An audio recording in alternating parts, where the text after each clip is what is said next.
कर्म प्रधान विश्व करी राखा, जो जस करहि तसहि फल चाखा। इसका यह अर्थ नहीं कि कर्म नियति या भाग्य से बड़ा है और यही प्रधान है जिससे प्रारब्ध को बदला जा सकता हो। कर्म प्रधान है क्योंकि कर्म किए बिना नियति या भाग्य तक नहीं पहुंचा जा सकता। प्रारब्ध या भाग्य का सिद्धांत चलता रहे, इसलिए हर प्राणी अपनी नियति तक पहुंचने के लिए उसी प्रकार के कर्म करता है। कर्मों को निर्धारित हमारी नियति ही करती है और हम जाने अनजाने उन्हीं कर्मों को चुनते हैं जिनके सहारे अपने प्रारब्ध तक पहुंच सकें।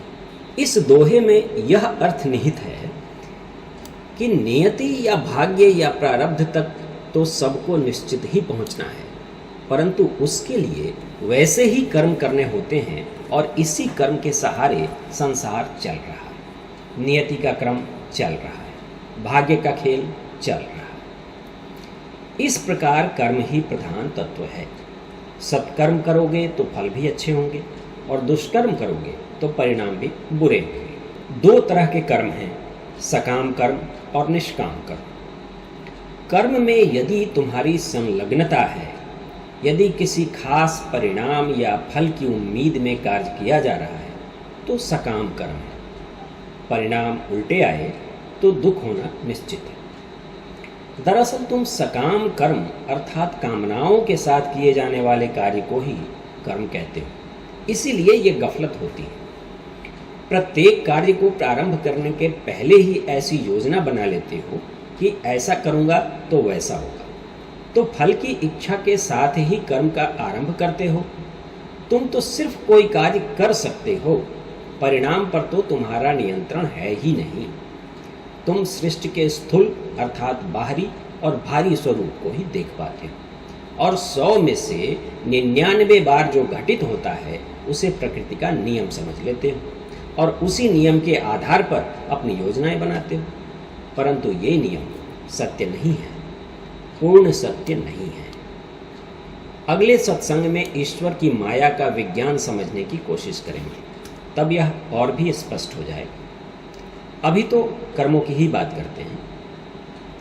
संसार के सारे प्राणी जीने की मूलभूत जरूरतों जैसे भोजन के लिए संघर्ष करते हुए अनेक प्रकार की योजनाएं बनाते हैं, पर शिकार कई बार अधिक चालाक निकलता है और मुंह तक आकर भी छूट जाता है। तुम्हारी सारी चालाकियां, छल और पैंतरे बेकार हो जाते हैं।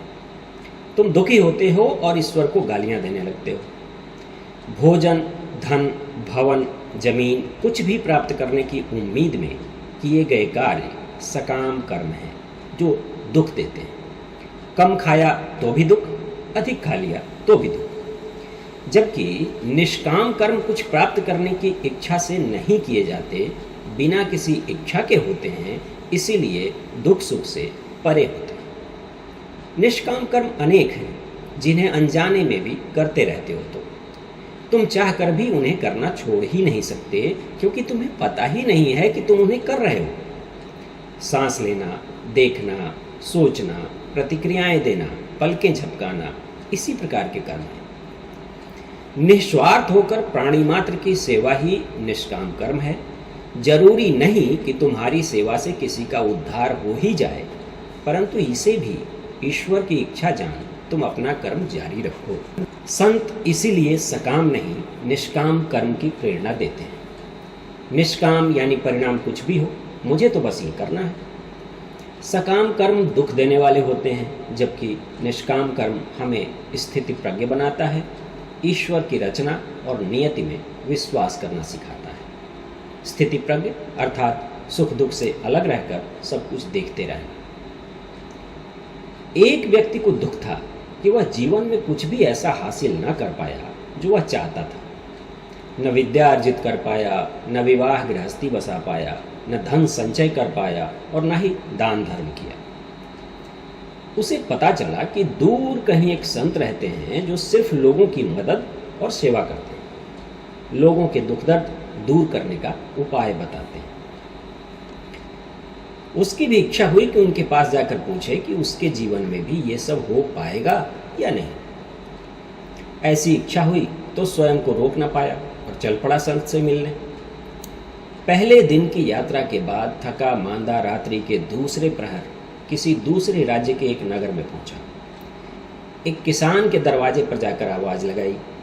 दरवाज़ा खुला तो अपनी कहानी बताई और अपने भूखे प्यासे और थके मांदे होने की बात कहकर गृह स्वामी से रात्रि विश्राम की अनुमति मांगी। किसान ने बचा खुचा खाना उसे देकर उसके सोने की व्यवस्था कर दी।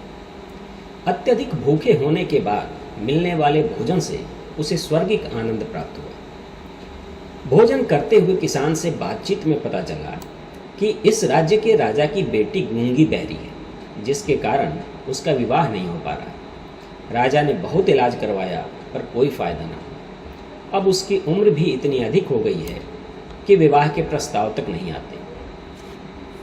अगले दिन वह यात्रा करते बर्फ के एक बहुत बड़े पहाड़ के समीप जा पहुंचा, जहां एक बंदर अपने हाथ में जादूगरों वाली छड़ी लिए खड़ा था। व्यक्ति पहाड़ के उस पार जाने का उपाय सोचने लगा। उसे खड़ा देख बंदर ने पूछा, उस पार जाना है क्या? व्यक्ति ने हाँ में सर हिलाया और मनुष्य की भाषा में बात करते बंदर को अचरज से देखने लगा। बंदर ने कहा, आश्चर्य से क्या देख रहे हो? आदमी ही हूं।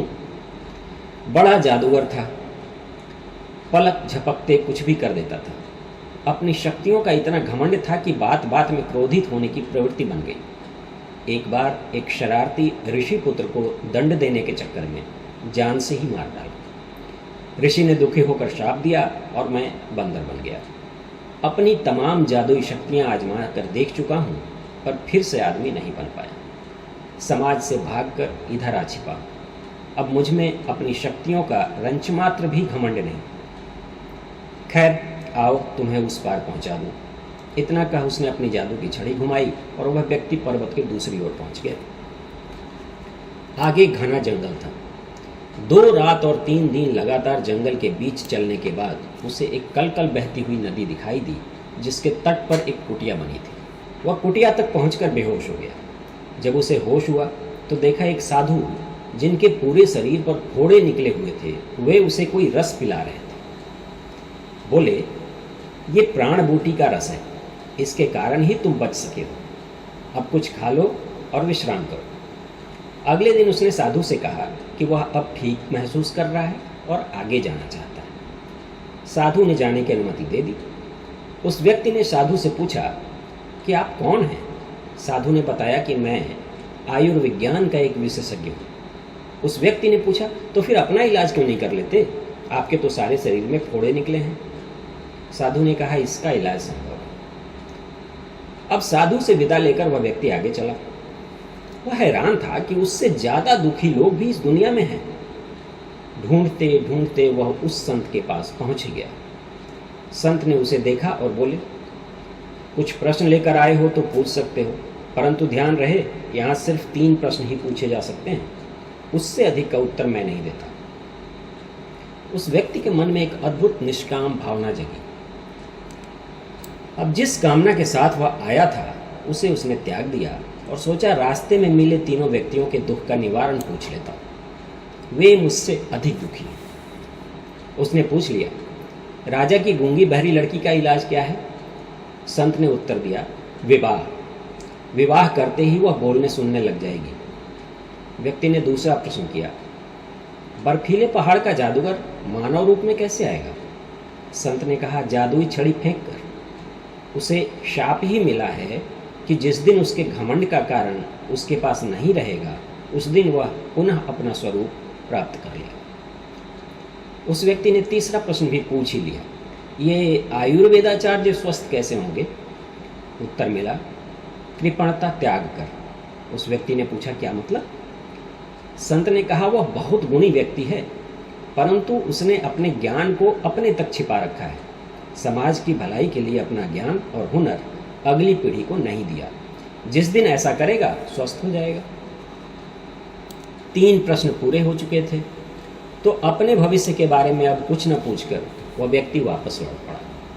सबसे पहले साधु से मिला और उसकी समस्या का हल बताया। साधु ने कहा, यहाँ तो दूर दूर तक कोई नहीं, मैं किसे अपना ज्ञान सौंपूं? मैं तुम्हें ही अपना ज्ञान सौंपता हूँ। ऐसा कहकर साधु ने उस व्यक्ति को अपने पास रख लिया और बड़ी तल्लीनता से आयुर्वेद का ज्ञान उसे देने लगा। उसके फोड़े ठीक होने लगे। जिस दिन आखिरी फोड़ा खत्म हुआ, साधु ने कहा, अब तुम एक उत्कृष्ट वैद्य बन चुके हो, यहाँ से जाकर लोगों के कल्याण में अपनी विद्या लगाओ। वह व्यक्ति लौटते हुए बर्फ के पहाड़ के पास पहुंचा और जादूगर को आवाज़ लगाई। जादूगर तुरंत अपनी छड़ी के जादू से उसके सामने प्रकट हो गया।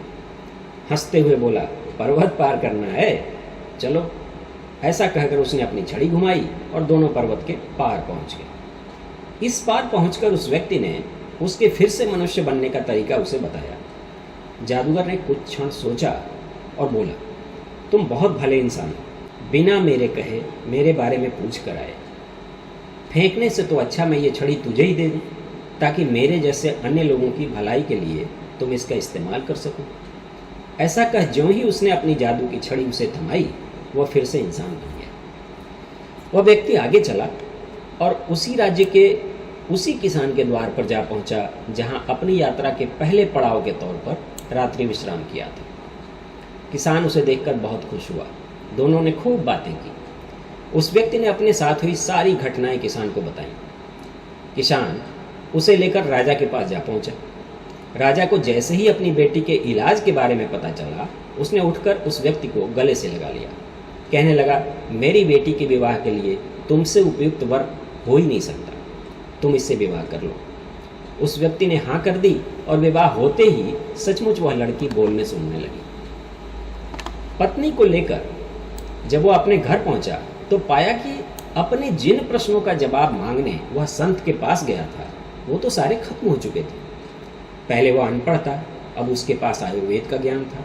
पहले उसके पास कोई ताकत नहीं थी, अब उसके पास जादूगर की छड़ी थी, जिससे वह जो चाहे पलक झपकते ही पा सकता था। और साथ में उसकी खूबसूरत और कुलीन पत्नी थी, जिसके साथ वह अपनी गृहस्थी बसा सकता था। इस प्रकार निष्काम कर्म के सहारे उस व्यक्ति के सारे दुख स्वयमेव समाप्त हो गए और उसने बचा खुचा जीवन लोगों की भलाई में लगा दिया।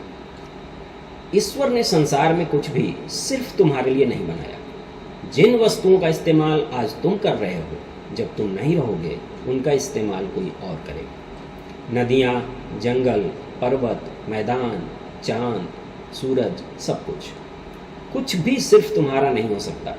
इसलिए कुछ पाने की लालसा से किए जाने वाले कर्मों का त्याग ही तुम्हें सुखी बना सकता है। भागवत के मुताबिक सकाम कर्म त्याज्य हैं, उन्हें नहीं करना चाहिए। मनुष्य को सिर्फ निष्काम कर्म ही करने चाहिए।